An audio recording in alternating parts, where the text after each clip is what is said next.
آپ صلی اللہ علیہ وسلم کی تبلیغ کا یہ سلسلہ جب بہت بڑھ گیا تو قریش کے درمیان ہر وقت آپ ہی کا ذکر ہونے لگا۔ وہ لوگ ایک دوسرے سے بڑھ چڑھ کر آپ سے دشمنی پر اتر آیا۔ آپ صلی اللہ علیہ وسلم کے قتل کے منصوبے بنانے لگے، یہاں تک کہ سوچنے لگے کہ آپ کو معاشرتی بائیکاٹ کر دیا جائے۔ لیکن یہ لوگ پہلے ہی ایک بار ابو طالب کے پاس گئے اور ان سے بولے، ابو طالب، ہمارے درمیان آپ بڑے قابل عزت دار اور بلند مرتبہ آدمی ہیں۔ ہم نے آپ سے درخواست کی تھی کہ اپنے آپ بھتیجے کو روکیے، مگر آپ نے کچھ نہیں کیا۔ ہم لوگ یہ بات برداشت نہیں کر سکتے کہ ہمارے معبودوں کو آپ باپ دادا کو برا کہا جائے اور ہمیں بے عقل کیا کہا جائے۔ آپ انہیں سمجھا لیں، ورنہ ہم آپ سے اور ان سے اس وقت تک مقابلہ کریں گے جب تک کہ دونوں فریقوں میں ایک ختم نہ ہو جائے۔ قریش تو یہ کہہ کر چلے گئے۔ ابو طالب پریشان ہو گئے، وہ اپنی قوم کے غصے سے اچھی طرح واقف تھے۔ دوسری طرف وہ اس بات کو پسند نہیں کر سکتے تھے کہ کوئی بھی شخص حضور نبی کریم صلی اللہ علیہ وسلم کو رسوا کرنے کی کوشش کرے، اس لیے انہوں نے حضور نبی کریم صلی اللہ علیہ وسلم سے کہا، بھتیجے، تمہاری قوم کے لوگ میرے پاس آئے تھے، انہوں نے مجھ سے یہ کہا کہ اس لیے اپنے اوپر اور مجھ پر رحم کرو اور مجھ پر ایسا بوجھ نہ ڈالو جس کو میں اٹھا نہ سکوں۔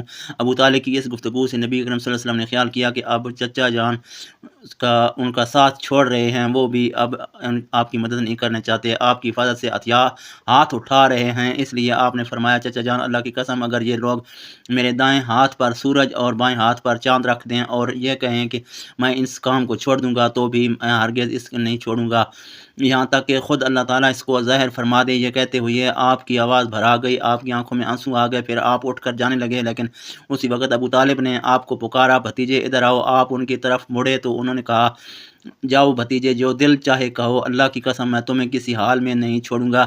جب قریش کو اندازہ ہو گیا کہ ابو طالب آپ کا ساتھ چھوڑنے پر تیار نہیں ہیں تو وہ عمارہ بن ولید کو ساتھ لے کر ابو طالب کے پاس آئے اور بولے، ابو طالب، یہ عمارہ بن ولید سے ہے، قریش کا سب سے زیادہ بہادر، طاقتور اور سب سے زیادہ حسین نوجوان ہے، تم اسے لے کر اپنا بیٹا بنا لو اور اس کے بدلے میں اپنے بھتیجے کو ہمارے حوالے کر دو، اور اس کے لیے جو تمہارے اور تمہارے باپ دادا کے دین کے خلاف جا رہا ہے، اس نے تمہاری قوم میں پھوٹ ڈال دیا ہے اور ان کی عقلیں خراب کر دی ہیں، تم اسے ہمارے حوالے کر دو تاکہ ہم اسے قتل کر دیں، انسان کے بدلے میں ہم تمہیں انسان دے رہے ہیں۔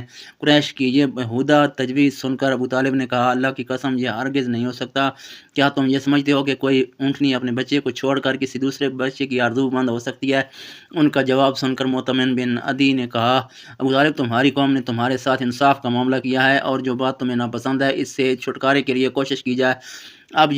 اب میں نہیں سمجھتا کہ اس کے بعد تم ان کی کوئی اور پیشکش قبول کرو گے۔ جواب میں ابو طالب بولے، اللہ کی قسم، انہوں نے میرے ساتھ انصاف نہیں کیا، بلکہ تم سب نے مل کر مجھے رسوا کرنے اور میرے خلاف گٹھ جوڑ کرنے کے لیے یہ سب کچھ کیا ہے، اس لیے اب جو تمہارے دل میں آئے کر لو۔ بعد میں یہ شخص یعنی عمارہ بن ولید حبشہ میں کفر کی حالت میں مرا، اس پر جادو کر دیا گیا تھا۔ اس کی بعد میں یہ وحشت زدہ ہو کر جنگلوں اور گھاٹیوں میں مارا پھرا کرتا تھا۔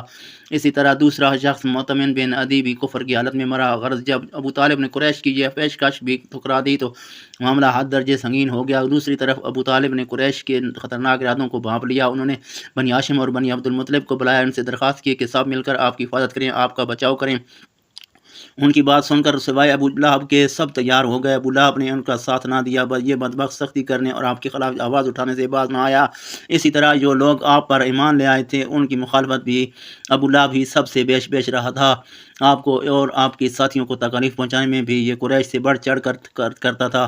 آپ کو تکالیف پہنچانے کے سلسلے میں حضرت عباس رضی اللہ عنہ ایک واقعہ بیان کرتے ہیں، فرماتے ہیں، ایک روز میں مسجد حرام میں تھا کہ ابو جہل وہاں آیا اور بولا، میں خدا کی قسم کھا کر کہتا ہوں، اگر محمد مصطفیٰ صلی اللہ علیہ وسلم کو سجدہ کرتے ہوئے دیکھ لوں تو میں ان کی گردن مار دوں۔ حضرت عباس رضی اللہ عنہ فرماتے ہیں، یہ سن کر میں فوراً نبی کریم صلی اللہ علیہ وسلم کی طرف گیا اور آپ کو بتایا کہ ابو جہل کیا کہہ رہا ہے۔ یہ نبی اکرم صلی اللہ علیہ وسلم یہ سن کر غصے کی حالت میں باہر نکلے اور تیز چلتے مسجد حرام میں داخل ہو گئے، یہاں تک کہ گزرتے وقت آپ کو دیوار کی رگڑ لگ گئی۔ اس وقت آپ سورۃ الحلق کی آیات 1 اور 2 پڑھ رہے تھے۔ ترجمہ، اے پیغمبر، آپ اپنے رب کا نام لے کر قرآن پڑھا کیجیے، وہ جس نے مخلوقات کو پیدا کیا، جس نے انہیں خون کے لوتھڑے سے پیدا کیا۔ تلاوت کرتے ہوئے آپ اس سورت کی آیت نمبر 6 تک پہنچ گئے۔ ترجمہ، سچ مچ بے شک کافر آدمی حد سے نکل جاتا ہے، یہاں تک کہ آپ نے سورت کا آخری حصہ پڑھا جہاں سجدے کی آیت ہے، اور اس کے ساتھ ہی آپ سجدے میں گر گئے۔ اسی وقت کسی نے ابو جہل سے کہا، ابو الحکم، یہ محمد صلی اللہ علیہ وسلم سجدے میں پڑے ہیں۔ یہ سنتے ہی ابو جہل نے فوراً آپ کی طرف بڑھا، آپ کے نزدیک پہنچا، لیکن پھر اچانک واپس آ گیا۔ لوگوں نے حیران ہو کر پوچھا، ابو الحکم کیا ہوا؟ جواب میں اس نے اور زیادہ حیران ہو کر کہا، جو میں دیکھ رہا ہوں کیا تم وہ نہیں دیکھ سکتے؟ ان کی بات سن کر لوگ اور زیادہ حیران اور بولے، تمہیں کیا نظر آ رہا ہے؟ ابو الحکم اس پر ابو جہل نے کہا، مجھے اپنے اور ان کے درمیان آگ کی ایک خندق نظر آ رہی ہے۔ اسی طرح ایک دن ابو جہل نے کہا، اے غرو قریش، جیسا کہ تم دیکھ رہے ہو محمد صلی اللہ علیہ وسلم تمہارے دین میں عیب ڈال رہا ہے، تمہارے معبودوں کو برا کہہ رہا ہے، تمہاری عقلوں کو خراب بتا رہا ہے اور تمہارے باپ داداؤں کو گالیاں دے رہا ہے، اس لیے میں خدا کے سامنے عہد کرتا ہوں کہ کل میں محمد صلی اللہ علیہ وسلم کو لیے پتھر لے کر بیٹھوں گا جس کا بوجھ وہ برداشت نہیں کر سکیں گے۔ یوں نہیں وہ سجدے میں جائیں گے، میں وہ پتھر ان کے سر پر نعوذ باللہ مار دوں گا۔ اس کے بعد تم لوگوں کو اختیار ہے، چاہو تو اس معاملے میں میری مدد کرنا اور مجھے پناہ دینا، چاہو تو مجھے دشمنوں کے حوالے کر دینا، پھر بنی عبد مناف میرا جو بھی اشر کریں۔ یہ سن کر قریش نے کہا، اللہ کی قسم ہم تمہاری کسی قیمت پر داغا نہیں دیں گے، اس لیے جو تم کرنا چاہتے ہو اطمینان سے کرو۔ دوسرے دن ابو جہل اپنی پروگرام کے مطابق ایک بہت بھاری پتھر اٹھا لایا اور لگا نبی کرم صلی اللہ علیہ وسلم کا انتظار کرنے۔ ادھر نبی کرم صلی اللہ علیہ وسلم بھی عادت کے مطابق صبح کی نماز کے بعد وہاں تشریف لے آئے۔ اس وقت آپ کا قبیلہ بیت المقدس کی طرف تھا، قبلہ بیت المقدس کی طرف تھا۔ آپ نماز کے لیے رکن یمانی اور حجر اسود کے درمیان کھڑے ہو کر ہوا کرتے تھے، کعبے کے اپنے اور بیت المقدس کے درمیان کر لیا کرتے تھے۔ آپ نے آتے ہی نماز کی نیت باندھ لی۔ ادھر قریش کے لوگ اپنے اپنے گھروں میں بیٹھے انتظار کر رہے تھے کہ دیکھیں آج کیا ہوتا ہے، ابو جہل اپنے پروگرام میں کامیاب ہوتا ہے یا نہیں۔ پھر جو نہیں آپ سجدے میں گئے، ابو جہل نے پتھر اٹھایا اور آپ کی طرف بڑھا۔ جیسے وہ آپ کے در نزدیک ہوا، ایک دم اس پر لرزہ طاری ہو گیا، چہرے کا رنگ اڑ گیا، گھبراہٹ کے عالم میں وہاں سے پیچھے ہٹ گیا۔ ادھر پتھر اور اس کے ہاتھ اس طرح جم گیا کہ اس نے چاہا ہاتھ اس پر سے ہٹا لے لیکن ہٹا نہ سکا۔